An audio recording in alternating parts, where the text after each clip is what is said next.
How do you become more selective on, I'm going to repeat this, selective on clients? If you don't know what selective means, it basically means you pick and choose who the hell you want to work with, all right? Number one, this is what I'll tell you, the easiest way to become selective with clients is to get more business.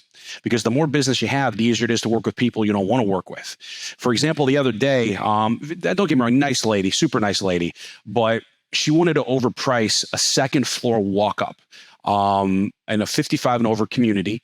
And she wanted it $35,000 overpriced. She didn't want to pay what I felt was, fair.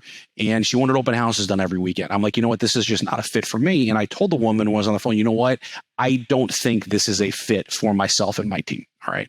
So the first thing when it comes to being, I think I said the first thing, maybe the second thing it comes to being selective is knowing what your perfect client looks like.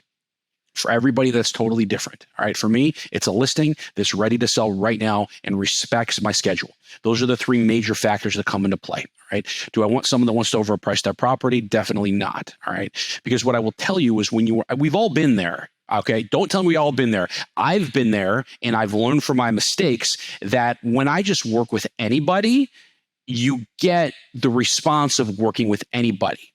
You need to know and you need to be comfortable telling someone, you know what?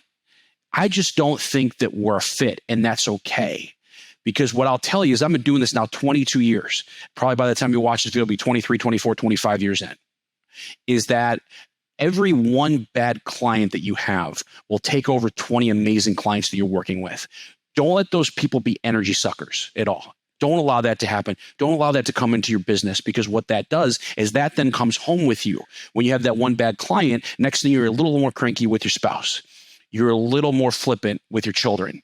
And that's not what you want from a bad client. So and then some people, you don't know who they're going to be, and so you actually decide to work with them.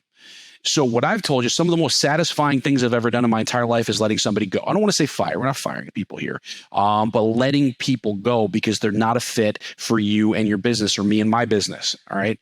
So if you guys are hearing nothing today or nothing on this complete YouTube channel here, it's do yourself a favor. Be selective with whom you work with, because I guarantee the moment that you actually put in the time to think about your business and who you want to work with, it's going to come back to you tenfold.